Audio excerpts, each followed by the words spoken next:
Marcus, at 39 years old, believed in the quiet power of consistency. It was the principle that had guided his life. From his 14 years at the distribution center in South Fulton, Atlanta, where he'd worked his way up to warehouse supervisor, to the steady $61,000 annual salary that came with it. It was the principle behind the meticulously maintained 2018 Ford F-150, a $28,000 beast of a truck he'd bought with a decade of savings, and the principle behind the love he had for his wife, Tasha. Today marked their 8th anniversary, and consistency demanded celebration. He clocked out at 3:15 p.m., an hour and 45 minutes early. His shift manager, a man who had seen Marcus come in through rain, flu, and Georgia heat waves, just nodded. "Go on, Marcus, she's a lucky woman."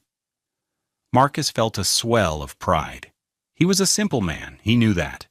He didn't have a fancy degree or a corner office in one of the glass towers downtown. What he had was a strong back, a steady paycheck, and a heart he had given completely to one woman. He stopped at a florist on Old National Highway, the one Tasha always admired when they drove past. He spent $85 on a bouquet of stargazer lilies, her favorite.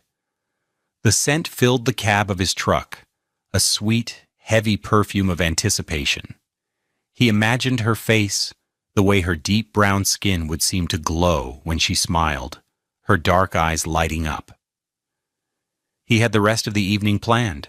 A simple, home-cooked meal of the salmon she loved, a bottle of the $25 Moscato she preferred, and a small velvet box holding a delicate gold necklace. It had cost him $450, a significant piece of his last bonus, but he knew she deserved it. He pictured her clasping it around her neck, her elegant locks tied up to show it off. He had no idea that the world he was so carefully building, the one he was driving home to celebrate, had already been condemned, appraised, and divided. He had no idea that in less than 15 minutes, the scent of those lilies would forever be linked to the sound of his own heart breaking. Their life was built on his consistency and her aspirations. Marcus never thought of it as a bad thing. He loved her ambition, the way she talked about wanting more. Their 3-bedroom, 2-bath house in a quiet South Fulton subdivision was a testament to that. It was his name on the deed, his savings that had covered the $22,000 down payment, and his bank account that the $1,250 mortgage was drafted from every month. But it was Tasha who had made it a home. She'd picked out the $1,800 sectional sofa from Rooms to Go, the $600 dining set from Wayfair, and the endless array of decorative pillows that seemed to cost $50 a pop. He never questioned it. His $61,000 salary wasn't extravagant, but with careful budgeting, he made it work. He drove his paid-for truck, packed his own lunch, a simple turkey sandwich on wheat bread and an apple, and wore his $30 work boots until the soles were smooth. He remembered a Saturday 2 months prior. He was in the backyard, wrestling with the lawnmower, a stubborn 10-year-old Craftsman model he'd bought for $150 at a yard sale. The pull cord had snapped, and he was carefully threading a new one. Tasha came to the back door, dressed for brunch with her sisters. She was wearing a new floral dress, a piece he'd never seen before, that hugged her frame perfectly. "Baby, I'm heading out," she said, her voice bright. "Don't forget we have that cookout at Brianna's tomorrow." He looked up, wiping grease from his hands onto an old rag. "Okay, beautiful. Have fun." He saw the small, white shopping bag on the counter behind her. "New dress?" She did a little twirl. "Just a little something from Macy's. It was on sale." He knew on sale at Macy's could still mean $120. He also knew her brunch at that trendy spot in Midtown would easily run another $75, paid for from their joint checking account, the account where his entire paycheck was deposited every 2 weeks. He didn't say anything. He just nodded, a familiar, tight feeling in his chest. "You look amazing in it. Her smile was dazzling. It always was. It was the smile that made him forget the numbers, the constant draining arithmetic of his life. "Thanks, honey." "Don't work too hard on that old thing," she said, gesturing at the mower. "You should just buy a new one, a nice John Deere riding mower like Dion has." Dion was her brother-in-law, a man who sold luxury cars and lived in a $600,000 house in Alpharetta. A new John Deere riding mower was $2,500. "This one just needs a new cord, Tasha. It'll be good as new." She sighed, a soft, disappointed sound that felt heavier than a shout. "Always fixing, Marcus. Always making do. Don't you ever just want new?" She didn't wait for an answer. She blew him a kiss and was gone, the scent of her expensive $110 Chanel perfume lingering in the humid air. He looked at the broken mower, then at his grease-stained hands. He made do. He had to. For her to have new, he had to be the one who fixed the old. He thought it was a partnership. He thought it was love. He had no idea it was a transaction where he was the only one paying. The financial pressure had been a low hum in their marriage for years, but recently it had grown into a persistent, whining engine of discontent. Tasha had quit her job as a receptionist, a modest $32,000 a year position, about a year after they were married. "It's just so draining, baby," she had said, her head on his chest. "And the people are so rude. I want to focus on us, on making this house a real home." He had agreed. He wanted her to be happy. He thought his salary, while not huge, was enough for two people to live on comfortably, if not lavishly. He was wrong. Her tastes grew, seemingly in direct opposition to their financial reality. It started with small things. She switched from her $8 drugstore makeup to the $60 foundation from Sephora. Her weekly trips to Target became bi-weekly pilgrimages to Perimeter Mall. He'd see the credit card statements, a card that was technically in both their names, but was for all intents and purposes hers.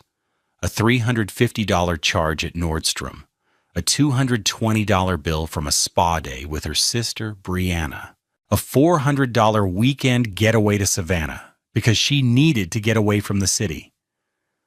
When he tried to talk to her about it gently, carefully, it always ended the same way. "Marcus, are you saying I can't have nice things?" she'd ask, her eyes welling up with tears.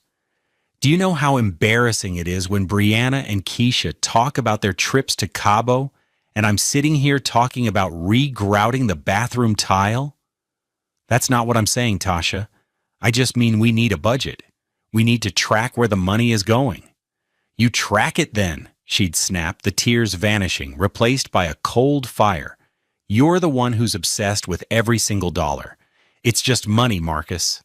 It's meant to be spent, to be enjoyed. You act like you want to be buried with it." The fight would end with him retreating, apologizing, and the spending would continue. He started taking on overtime shifts, grueling 12-hour days on Saturdays just to build back the cushion in their savings account, a cushion she seemed to view as a personal slush fund. The $17,450 he had painstakingly saved over a decade was now hovering just under $5,000. He felt like a man running on a treadmill, sweating and striving, while someone else kept turning up the speed. What he didn't understand was that she wasn't just turning up the speed. She was getting ready to unplug the machine entirely.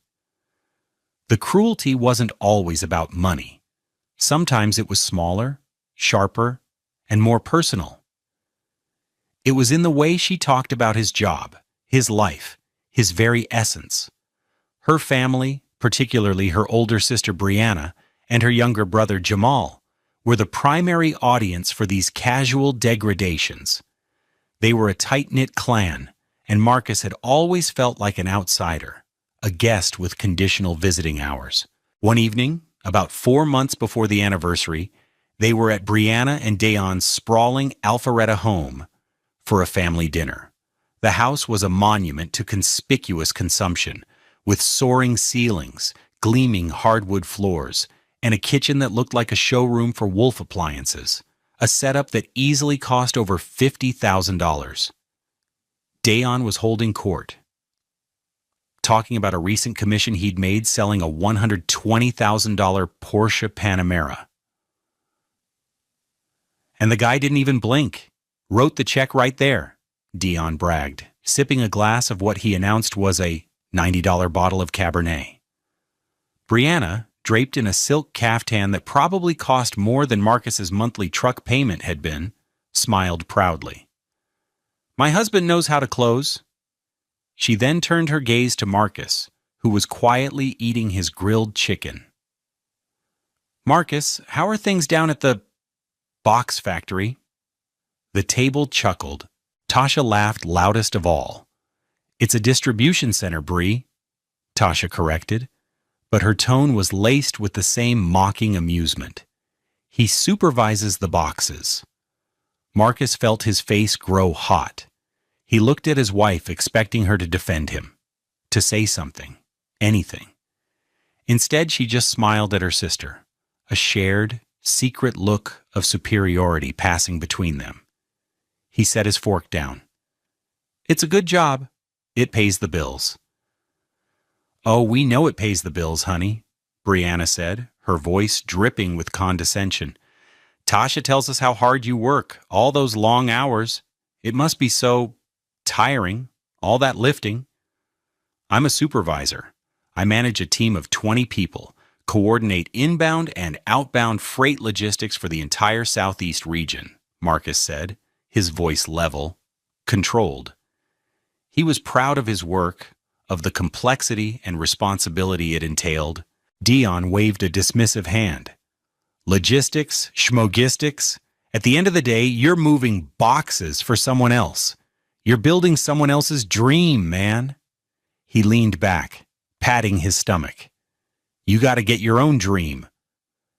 The conversation moved on, but Marcus felt a cold knot form in his stomach. He looked at Tasha again. She was nodding along with Dayon, her eyes shining with admiration for her brother-in-law's empty, self-satisfied pronouncements. She didn't look at Marcus once for the rest of the dinner. Driving home that night, the silence in his F-150 was thick and suffocating. "You didn't have to let them talk to me like that," he finally said as they pulled into their driveway. Tasha unbuckled her seatbelt. "Oh, Marcus, don't be so sensitive. They were just teasing you. That's how my family is." "It didn't feel like teasing, Tasha. It felt like they were looking down on me. And you were right there with them." She turned to him, her face hardening in the dim glow of the dashboard lights. "Well, what do you want me to do? Lie? Pretend you're some high-flying CEO? You're a warehouse supervisor, Marcus. It is what it is. If you don't like how they see you, maybe you should do something to change it." She got out of the truck and slammed the door, leaving him sitting alone in the dark. It was what it is. The words echoed in his mind. It wasn't a defense of him. It was an indictment. He was not enough. His hard work, his steady love, his entire life, it was not enough for her. That night, for the first time, he felt a flicker of fear. He was running as fast as he could, and she was telling him it wasn't even the right race. The incidents began to stack up, each one a small paper cut on his soul. There was the time she forgot to mention his company's annual awards picnic, instead making plans for them to attend a gallery opening with a friend of hers who sold abstract art for $5,000 a canvas. "It's just a bunch of people in company t-shirts eating cheap hot dogs, Marcus," she'd said when he found out. "It's not a big deal." It was a big deal to him. He was receiving an award for 10 years of perfect attendance, a testament to his consistency. He went alone. Then there was the argument over the vacation. He had saved up his 3 weeks of paid time off and proposed a road trip, a simple, affordable trip to the Smoky Mountains to hike and relax. "We could rent a cabin for $150 a night, pack our own food, just be together," he suggested. Tasha had looked at him as if he'd suggested they live in a tent. A cabin? Marcus, no, I cannot. Brianna and Dion are going to Jamaica. Keisha and her boyfriend are going to Miami. I want to go somewhere with a beach and room service. I need a real vacation, not camping. Tasha, we can't afford a $4,000 trip to Jamaica right now. You know that. The savings account? There you go with the savings account again, she exclaimed, throwing her hands up in exasperation. It's always the savings account. What is the point of having money if you're too scared to use it? I work hard keeping this house together. I deserve a real vacation. You don't work, Tasha, he said, the words slipping out, quiet and sharp. The room went silent. She stared at him, her eyes wide with a mixture of shock and fury. It was the first time he had ever said it so plainly. I can't believe you just said that to me, she whispered, her voice trembling. After everything I do. I manage this household. I create a beautiful space for you to come home to. I host my family so you have people around. That is work, Marcus. It is emotional labor, and it is exhausting. He felt a pang of guilt, but it was quickly overshadowed by a weary resentment. He was exhausted too. He was exhausted from the overtime, from the budgeting, from feeling like he was constantly failing some unspoken test. The fight ended as they all did, with his reluctant concession. She booked a 4-day trip to an all-inclusive resort in Cancun for herself and Brianna, using $3,200 from the joint account. It's better this way, she'd said. You wouldn't have enjoyed it anyway. You can't relax. He spent those 4 days at home, patching a hole in the drywall where a picture had fallen, changing the oil in her 2019 Honda Accord, a $24,000 car with a $450 monthly payment he covered, and feeling a profound, bone-deep loneliness. He was a provider, a fixer, a function. He was beginning to realize he had stopped being a partner a long time ago. She had made a critical mistake, though. In her anger and entitlement, she had shown him exactly how she saw him, not as a husband, but as a resource. And resources, she was about to learn, can be shut off. The weeks leading up to their anniversary were strangely quiet. Tasha was sweeter, more affectionate. She'd make his coffee in the morning, kiss him goodbye, and send him little texts during the day. Thinking of you, baby, one read. Can't wait for you to come home, said another. Marcus, starved for affection, soaked it up. He thought they were turning a corner. He thought the quiet was peace. He mistook the calm before the storm for the clearing of the sky. He interpreted her change in behavior as a rekindling of their love, a return to the early days. It wasn't. It was the final phase of her plan. It was the careful, calculated lulling of the target before the trap was sprung.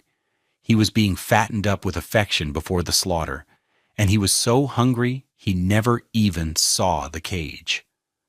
At 4:47 p.m., Marcus turned onto his street, the stargazer lilies sitting on the passenger seat, their cloying sweetness a stark contrast to the acid churning in his gut. The house looked normal. Tasha's Honda was in the driveway, next to a familiar-looking silver Lexus, Brianna's $55,000 SUV. He also saw Jamal's beat-up 2005 Nissan Altima parked at the curb. A family meeting, apparently. He felt a flash of annoyance. He had wanted this evening to be just for them, for him and Tasha. Her family's constant presence was a drain, a Greek chorus of judgment and entitlement. Still, he took a deep breath. Maybe they were there to help her set up a surprise for him.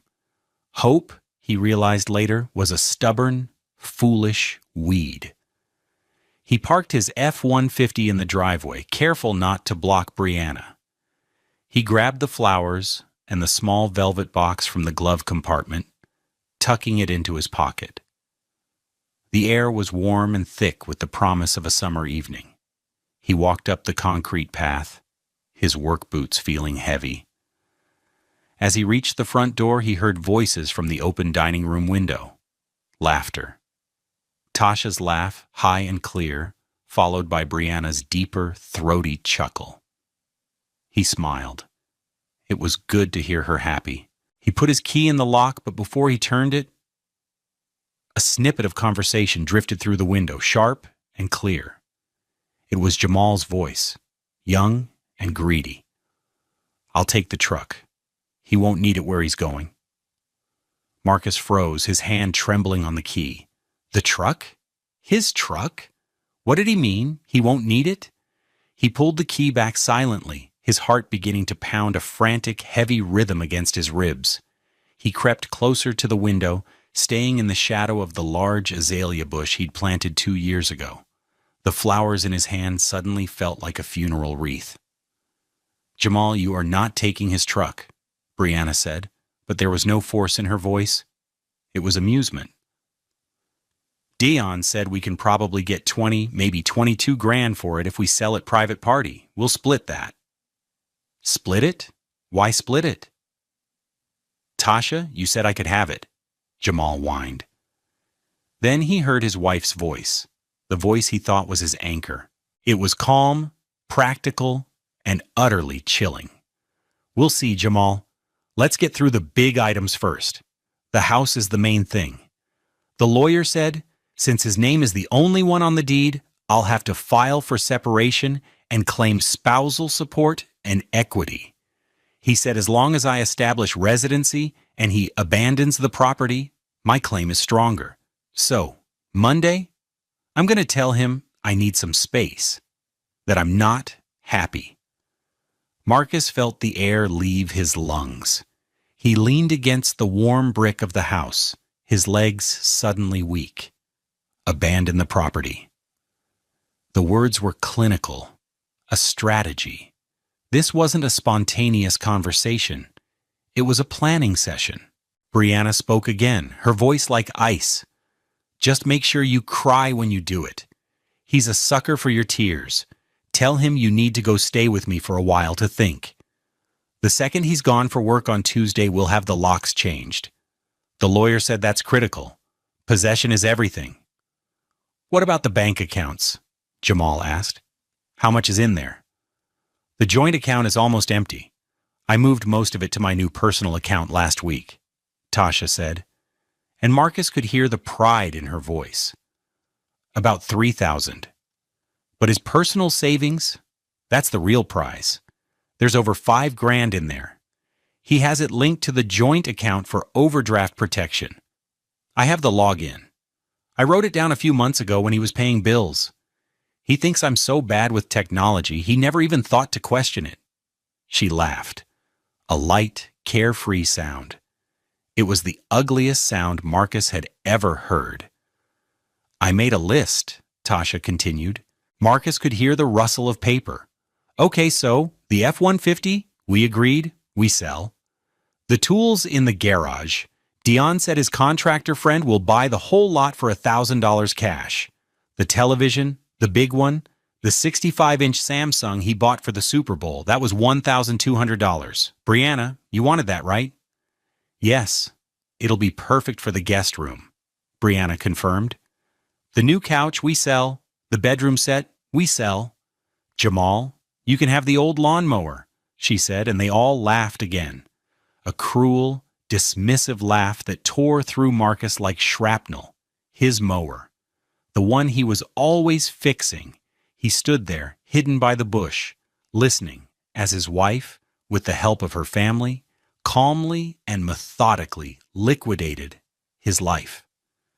They were vultures, picking over a carcass, and the most horrifying part was, the man they were carving up was still alive, standing just 10 feet away, holding a bouquet of her favorite flowers. The scent of the lilies was suffocating now, a sweet, sickly smell of decay. He looked down at the flowers, then at the silent, locked door. He had been about to walk through that door into an ambush. He had been about to smile, to present his gifts, to celebrate 8 years of what he thought was a partnership, only to be devoured. A cold, terrifying clarity washed over him, extinguishing the fire of his panic and leaving behind something hard and dense as granite. He backed away from the window, his movements slow and deliberate. He did not make a sound.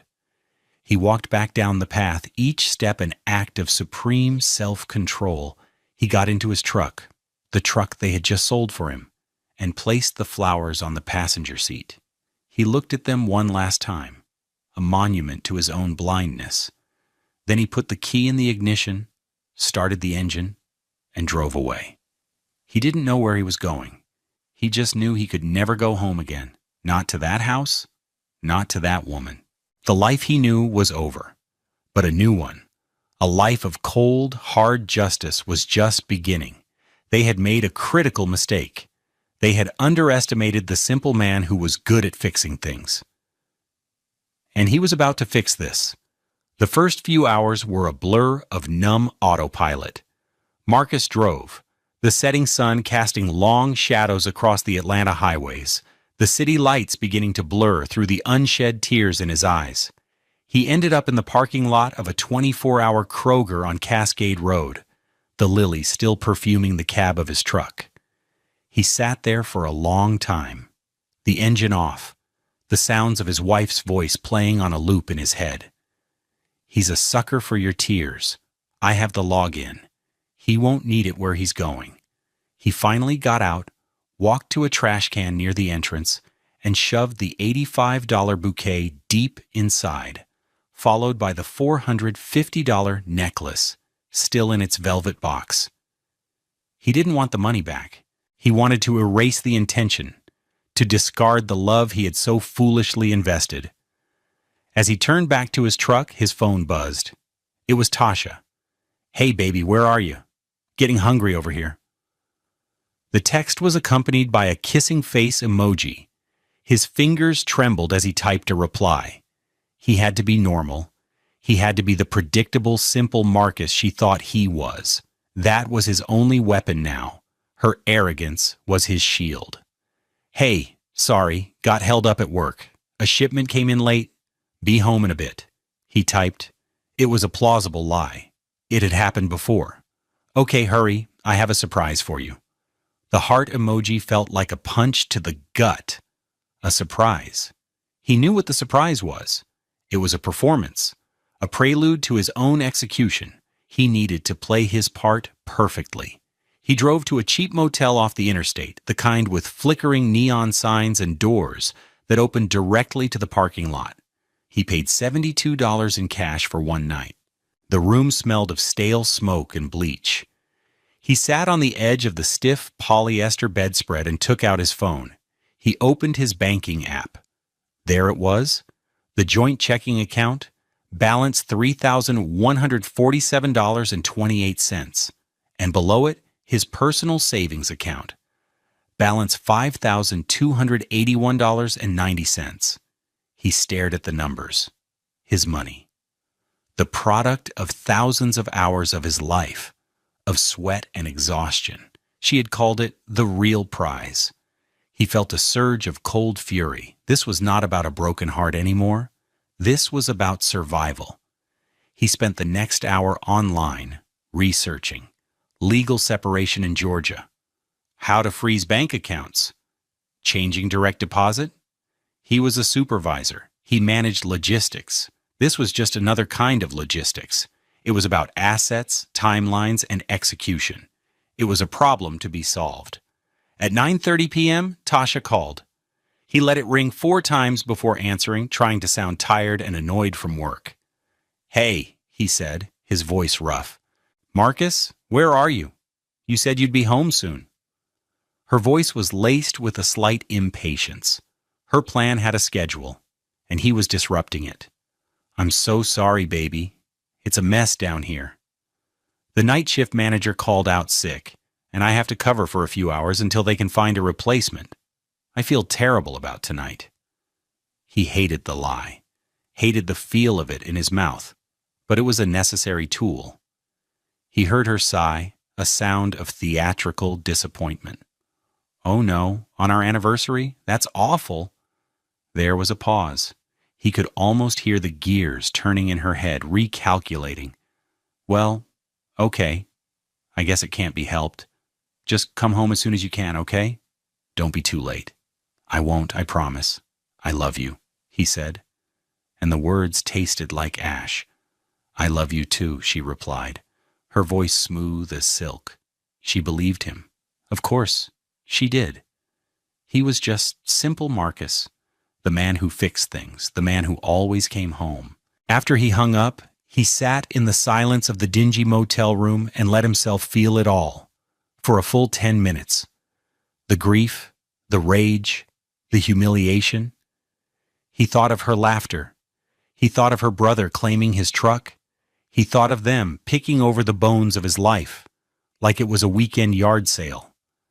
When the 10 minutes were up, he stood up. The emotional part was over. Now it was time for the logistics. The next morning, he called in sick to work for the first time in over 5 years. He told his manager he had a family emergency. It wasn't a lie. He was his only family now, and this was an emergency. He spent the morning playing the part of the dutiful, apologetic husband via text. Morning, baby. So sorry again about last night. Still stuck dealing with this mess. Might have to work most of the day. Her reply came almost instantly. OMG, you're kidding me. Marcus, this is ridiculous. You need to tell them you have a life. The annoyance was palpable. He was messing up her timeline. She needed him out of the house so she could have her fake breakdown and flee to Brianna's. I know, I'm trying. Just one of those things, he texted back. Don't worry about me. Have a day with your sisters or something. You deserve it after our anniversary was ruined. He was handing her the opportunity on a silver platter. Maybe I will, she replied. I'm feeling really down about all this. He could see the narrative forming. He's so neglectful. He works all the time. He ruined our anniversary. It was the perfect justification for her leaving. He was making it easy for her. This was his new strategy. Play the fool to catch the fool. Later that afternoon, he made a calculated call. Hey, Tasha. I feel so bad. Look, I know it's not the same, but I just transferred some money to the joint account. Go buy yourself that purse you were looking at last week, the one at Coach. A late anniversary gift. The purse was $450. It was a sacrifice, but it was also a test. There was a moment of surprised silence on her end. Oh, baby, you don't have to do that. I want to. Please, go get it. Well, okay, she said, her voice instantly brighter. Thank you, Marcus. That's so sweet of you. He hung up the phone and immediately logged back into his banking app. He watched. It took less than an hour. A charge from the Coach store at Lenox Square, $451.18. She had bought it. And then, 10 minutes later, another transaction appeared. A mobile transfer from the joint account to another account he didn't recognize. The amount was $3,000. It was the money she had claimed she'd already moved. She had lied. She was getting bolder, greedier, thinking he was distracted and guilty. He took a screenshot, and then another, and another. He was no longer just a victim. He was a collector of evidence. The price of his education was a $450 purse, but the knowledge he gained was priceless. She thought he was playing checkers. She had no idea he was setting up a chessboard. On Monday morning at 8 a.m., Marcus walked into the law offices of Miller & Associates, a firm he'd found through a referral from a guy at work. The office was in a modest building in Fayetteville, far from the gleaming towers of Buckhead. It felt solid, grounded. Just like the woman who met him in the conference room. Her name was Anita Miller. She was a sharp, no-nonsense black woman in her 50s with her hair in immaculate salt and pepper twists and a gaze that seemed to see right through him. Mr. Jackson, she said, her voice calm and deep, your phone call was compelling. Tell me everything from the beginning, and don't leave out a single detail. Marcus took a deep breath. He had spent the weekend in the $72 a night motel, documenting everything. He pulled a yellow legal pad from his worn leather satchel, a $50 gift from his team at work 5 years ago. He had organized his entire life, his entire betrayal, into a series of bullet points. "My wife Tasha and I have been married for 8 years," he began. He told her about his job, his salary, his home. He detailed Tasha's spending, the credit card statements he had printed from his online account, the $3,200 Cancun trip, the constant pressure for more. He explained the dynamic with her family, the casual insults, the way they made him feel small. He spoke without emotion, his voice flat and steady.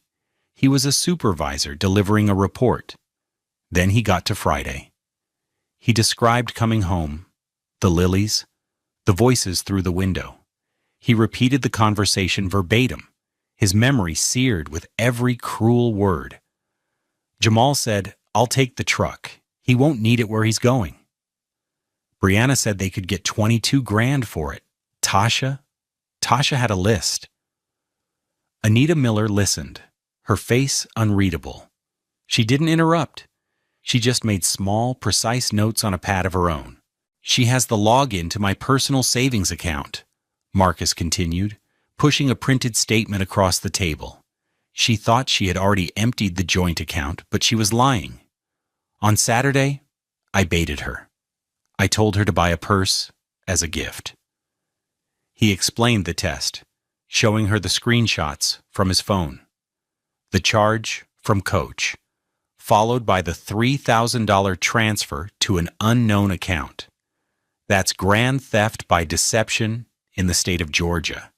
If the amount is over $2,500, he said, surprising himself with the legal term he'd learned in his late-night research. For the first time, a flicker of a smile touched Anita Miller's lips. "You've been doing your homework, Mr. Jackson." "I have," Marcus said. He then pulled out his phone. "There's one more thing." He explained the phone call he had made to Tasha an hour before coming to the lawyer's office. He had used a recording app. He pressed play.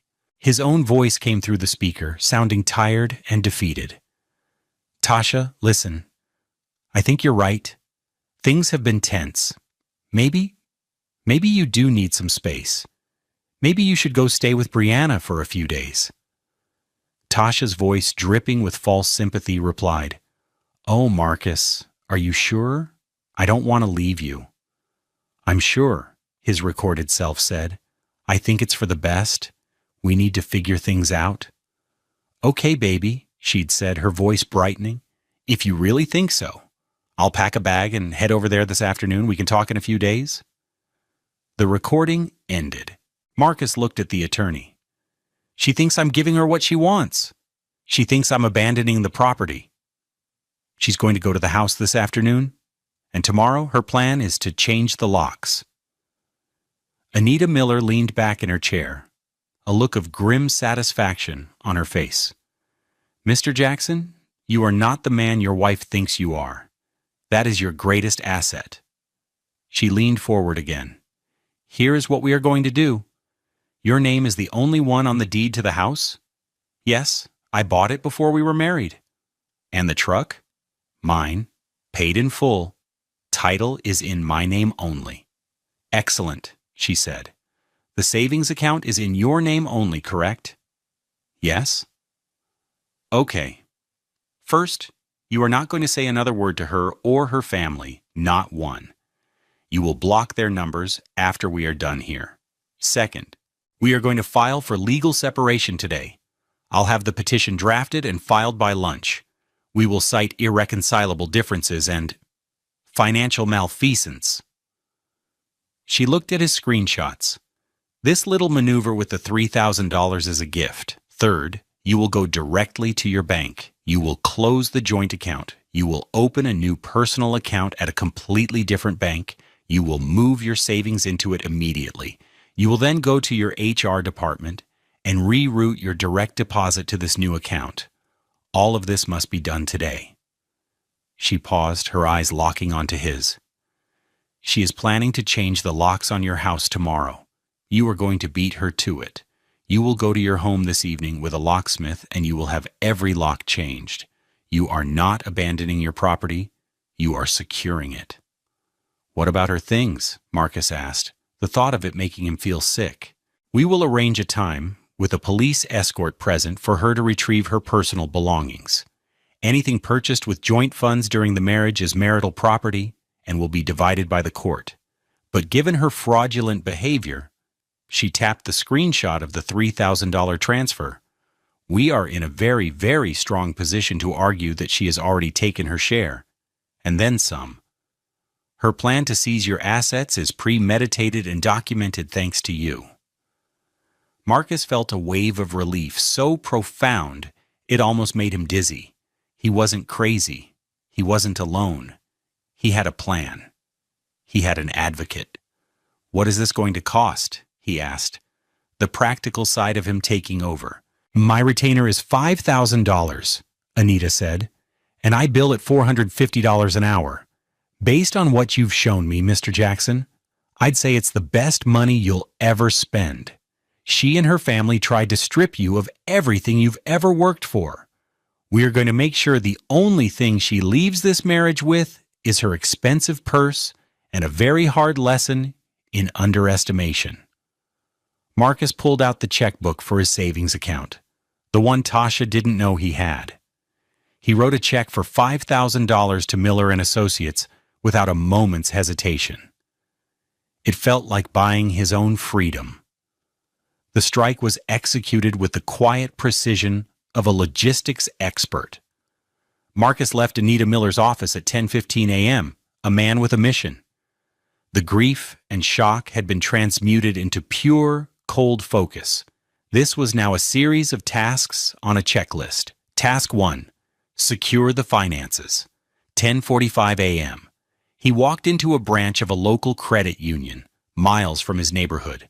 He sat down with a personal banker, a kind-faced woman named Sharon. "I need to close a joint account I have at another bank, and I need to open a new checking and savings account here today," he said calmly. He presented his ID. He didn't offer any explanation. He just stated the facts. He filled out the paperwork, and within 20 minutes, he had a new account number. Task 2. Transfer the assets. 11:20 a.m. He drove to the branch of his old bank. He walked up to the teller, the same one who had flirted with Tasha a few months back. The teller smiled. "Hey man, how's it going?" "I need to close account number ending in 4732 and withdraw the full balance in the form of a cashier's check," Marcus said, his voice flat. He also presented the withdrawal slip for his personal savings account for the full $5,281.90. The teller's smile faltered. "Closing it? Is your wife with you? Usually we need both parties to—" "I am a legal owner of the account, and I am instructing the bank to close it," Marcus said, his voice dropping a full octave. It was the voice he used when a forklift driver was ignoring safety protocols. It was a voice that did not brook argument. He slid his ID across the counter. "And I am withdrawing the full balance of my personal savings account. Now." The teller paled and scurried off to find a manager. The manager, a man in a cheap, $200 suit, came over. He reviewed the account. Marcus's name was on it. There was no legal reason to deny the request. 15 minutes later, Marcus walked out with 2 cashier's checks totaling $8,429.18. He drove immediately back to the credit union and deposited them into his new, untouchable account. Task 3, reroute the income. 1:05 p.m. He drove to the distribution center. He walked past the whirring conveyor belts and the beeping of the forklifts. The familiar sounds of his professional life, a strange comfort. He went straight to the HR office. He handed the HR manager the new direct deposit form. "I need this updated for the next pay cycle," he said, effective immediately. The manager, a woman who had known him for a decade, looked at him with concern. "Everything okay, Marcus?" "Just making some changes," he said. "A little financial housekeeping." She nodded and processed the form. The pipeline that fed his entire life's work into Tasha's hands was now severed. Task 4, secure the property. 5:30 p.m. He had called a 24/7 locksmith from the motel and scheduled him for 5:30 p.m. He arrived at his house to find the locksmith's van already there. The street was quiet. Tasha's Honda was gone. Brianna's Lexus was gone. Jamal's Altima was gone. They were at Brianna's house, he knew, celebrating their victory, waiting for him to abandon his home so they could swoop in. The locksmith, a burly man with a tattoo of a dragon on his forearm, got to work. It took him less than an hour to change the locks on the front door, the back door, and the sliding glass door to the patio. He charged $380. Marcus paid him in cash and took the 3 new sets of keys. He walked into his silent house. It looked the same, but everything felt different. It was no longer a home. It was a property. His property. At 6:45 p.m., his phone, which he had not yet blocked, began to light up. It was Tasha. The first text was simple confusion. Tasha, 6:45 p.m. "My key isn't working." Marcus read it and felt nothing. He set the phone on the kitchen counter. Tasha, 6:47 p.m. "Marcus, did you change the locks? Why would you do that? This is crazy. Call me." He watched the phone. A missed call. Then another. Tasha, 6:52 p.m. "I'm locked out of my own house. What is going on? Are you in there? This isn't funny." He could picture her on the front porch, her initial confidence turning to frustration, then to panic. He heard a car pull up. Headlights washed across the living room wall. It was Brianna's Lexus. He heard doors slam. "Brianna, 7:01 p.m. from Tasha's phone. "Marcus, this is Brianna. Tasha is very upset. You need to open this door right now. She has a right to be in her home." Marcus picked up his phone and typed a single sentence addressed to Tasha. "A process server will be at your sister's residence in the morning to deliver the separation papers. Do not contact me again. All future communication will be through my attorney, Anita Miller." He sent the text. Then he blocked her number. He blocked Brianna's number. He blocked Jamal's number. He blocked her mother's number. The silence that followed was absolute. But the digital record remained. Over the next few hours, voicemails began to pile up from a number he didn't recognize, her brother Dion's. Anita had advised him to let them accumulate as evidence. Voicemail 1, 7:30 p.m., Dion, angry. "Marcus, man, what the hell is your problem? You can't just lock your wife out of her house. Call me back, now." Voicemail 2, 8:15 p.m., Tasha, crying, from Dion's phone. "Marcus, please. I don't understand what's happening. Why are you doing this? What did I do? Please just talk to me." The tears he was a sucker for. Voicemail 3, 9 p.m., Brianna, screaming from Dion's phone. "You think you're so smart, you low-life bastard. You will regret this. We will take you for everything you have. Tasha has rights." Voicemail 4, 10:45 p.m., Tasha, pleading. Okay, I'm sorry. Was it about the money? I can put it back. I was scared. I can explain everything. Please, baby, don't do this. Don't throw away 8 years. I love you, Marcus." He listened to them all, one after the other, his face a mask of stone. The love she professed was just another tool, the last one in her box now that the others had failed. He deleted the messages. He had the recordings. He didn't need the performance. He walked through his house, the house he had paid for, the house they had planned to steal, and for the first time in a very long time, he felt safe. The strike was complete. The consequences were just beginning. The fallout was not a single, dramatic explosion, but a series of controlled demolitions, each one dismantling a piece of the life Tasha had built on his foundation. The consequences cascade was swift and merciless, precisely because it was rooted entirely in the unassailable logic of cause and effect. Consequence number 1. The process server. Tuesday, 9:12 a.m. A certified legal process server, a tall man with a perpetually bored expression, arrived at Dion and Brianna's $600,000 Alpharetta home. Brianna answered the door, dressed in a $300 designer loungewear set. "Tasha Jackson?" the server asked. Tasha came to the door, her face puffy from crying. She was served with the petition for legal separation.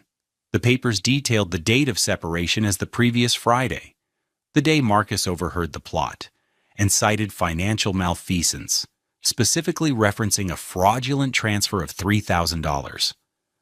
Tasha's face went white. Her entire narrative, the abandoned, heartbroken wife, crumbled before she even had a chance to perform it. The legal battle had begun on his terms, with his evidence.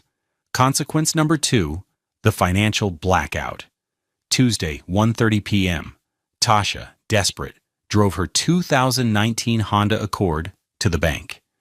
She had the checkbook for the joint account and intended to write a check to herself for the remaining balance. The $147.28 left after her own transfer. She presented the check to the teller. "I'm sorry, ma'am," the teller said, avoiding her eyes. "This account has been closed." "What?" "It can't be closed," Tasha insisted, her voice rising. "My husband's paycheck goes in there." "The account was closed yesterday by the primary account holder. There are no funds," the teller repeated. Tasha then tried to use the debit card linked to the account at the ATM. "Card invalid," the screen flashed. She tried to log into the mobile app. "User not found." The financial umbilical cord had been cut. She was stranded on a financial island with nothing but a $451 purse and the rapidly dwindling $3,000 she had stolen. Consequence number 3, the failed counterattack. Wednesday. Brianna and Dion, furious and arrogant, paid for a consultation with a high-powered divorce attorney in Buckhead, a man who charged a $10,000 retainer. They sat with Tasha in his plush office, recounting their version of the story. A hard-working wife emotionally abandoned by a cold, controlling husband who had locked her out of the marital home. The lawyer listened patiently. "And the home is in both your names?" he asked. "Well, no," Tasha admitted. "He bought it before we were married." "But you contributed to the mortgage payments?" "My name isn't on the account, but his salary was our money," she argued. "And this financial malfeasance claim," the lawyer pressed, "this $3,000 transfer? He told me to buy a purse. The rest was just me moving money between our accounts," she said, her voice strained. The lawyer sighed. "Ma'am, you transferred funds from a joint account to a personal account that your husband had no access to, immediately after he instructed you to make a specific gift purchase. You did this while living in a home you have no legal title to, from which you were planning to illegally evict him. His attorney is Anita Miller?" The lawyer grimaced. "She's a shark. You don't have a case for spousal support. You have a potential criminal liability for theft. My advice," he said, standing up to end the $800 one-hour meeting, "is to give back the money and pray he's feeling generous. I will not be taking this case." They left his office in stunned silence. The system they thought they could manipulate was not on their side. Consequence number 4, the personal belongings. Saturday, 10 a.m. As arranged by Anita, Tasha was permitted to retrieve her personal effects. Marcus was not there. 2 sheriff's deputies stood in the driveway as Tasha, Brianna, and Jamal arrived. They were given exactly 1 hour. They could take clothing, jewelry, and personal keepsakes. They were explicitly forbidden from taking furniture, electronics, or any other household items. Brianna tried to direct Jamal to start unplugging the 65-inch Samsung TV. "Ma'am, step away from the television," one of the deputies said, his hand resting on his belt. "That is considered marital property and will be handled by the court. You are here for personal items only." Tasha, humiliated, packed her clothes into trash bags. She looked around the house that was supposed to be hers, at the couch she had picked out, the dining table where she had plotted her husband's ruin. It was all his. She had been a guest, a long-term, overprivileged guest whose visiting hours had just expired. They left with 3 trash bags of clothes and a box of makeup. Consequence number 5? The repossession. 2 weeks later. The $450 payment for Tasha's Honda Accord was automatically drafted from the now-defunct joint account. The payment was, of course, rejected. Marcus, under Anita's advisement, did nothing. The bank sent a delinquency notice to the house. He forwarded it to Anita. A second notice followed. Then, one morning at 5 a.m., a tow truck quietly hooked up the Honda from where it was parked in front of Brianna's house and hauled it away. Tasha had lost her car, a direct consequence of the financial life she had taken for granted. The loss of the car, a $24,000 vehicle, was a public humiliation in her status-conscious family. Dion, a car salesman, was mortified.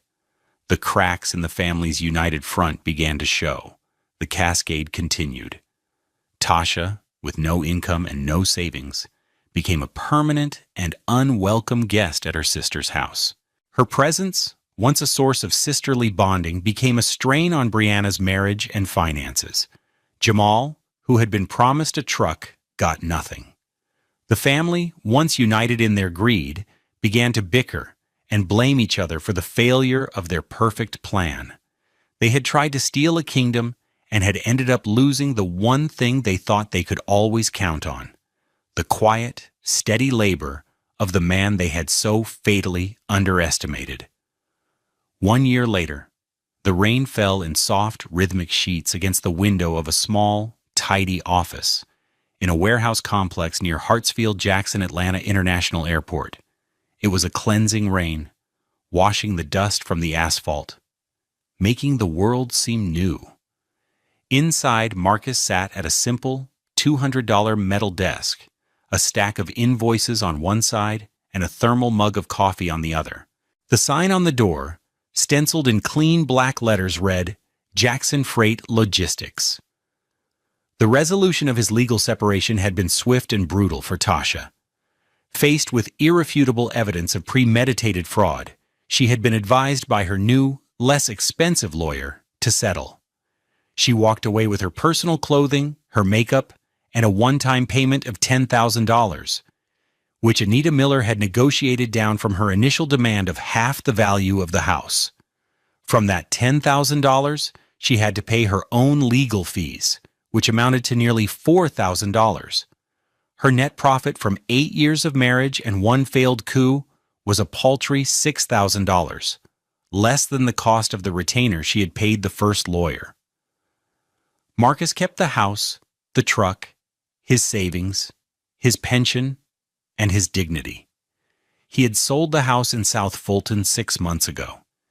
He couldn't stand the memories that haunted its rooms. He sold it for a modest profit, clearing $45,000 after paying off the remaining mortgage. He didn't use that money to buy another house. He used it to invest in himself. He took the principle he knew best, consistency, and applied it to his own dream, the one Dion had so arrogantly mocked. He had spent his life managing other people's freight.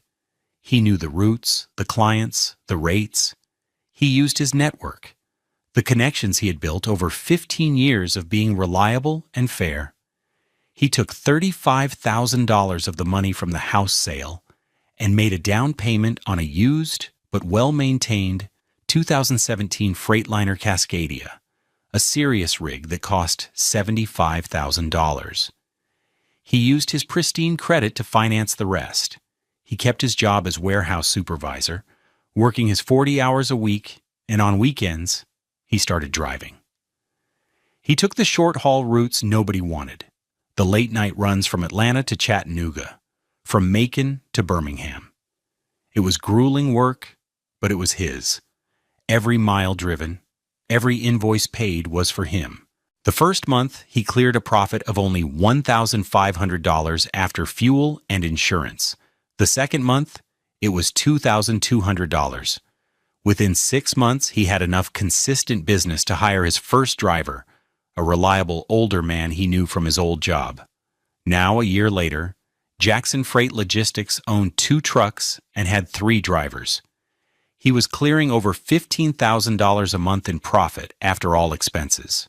He had quit his supervisor job and was finally his own boss. He was no longer moving boxes for someone else's dream. He was building his own, box by box, mile by mile. He now lived in a small, rented apartment in College Park, a space that was modest and functional. It wasn't filled with $1,800 sofas or decorative pillows. It was filled with peace. On the wall was a framed photo, not of a smiling wife, but of his 2 trucks, side by side. On his desk, next to the invoices, was a drawing from his nephew, a crayon depiction of a big truck with Uncle Marcus written in shaky letters. That was true wealth. He received a letter a month ago, forwarded from his lawyer. It was from Tasha. He had almost thrown it away, but curiosity got the better of him. The tone was different. The arrogance was gone, replaced by a hollow, weary tone. She was working as a receptionist again, making $16 an hour.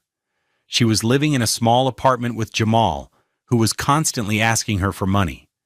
Brianna and Dion barely spoke to her. She had written to apologize. A real apology, it seemed. Full of regret for what she had thrown away, for the man she had failed to see. She asked if they could meet for coffee, just to talk. He thought about it for a long time. He thought about the man who had stood in the shadows, listening to his life being dismantled. He thought about the cold motel room and the taste of ash in his mouth. He thought about the quiet satisfaction of changing the locks. He picked up a pen and wrote a short reply on the back of the letter. Tasha, I have forgiven you. Not for you, but for me. I can't carry that anger anymore. It's too heavy, and my trucks are already full. I wish you peace. But my life has no room for you in it anymore. The road I'm on only goes forward. He sealed the letter and put it in the outgoing mail. The rain had stopped. A sliver of sunlight broke through the clouds, reflecting off the wet pavement, bright and full of promise. Marcus took a sip of his coffee. It was just right. He had made it himself, and it was enough. The real lesson wasn't about money or houses or trucks. It was that some people see love as a partnership, and others see it as a resource to be extracted. True wealth isn't in what you can buy. It's in what you can build. It's in the quiet confidence of knowing your own worth, a worth that can't be listed on a piece of paper or divided up at a dining room table. It's the peace you find when you stop fixing what's broken and start building something new, something that is entirely, indisputably your own.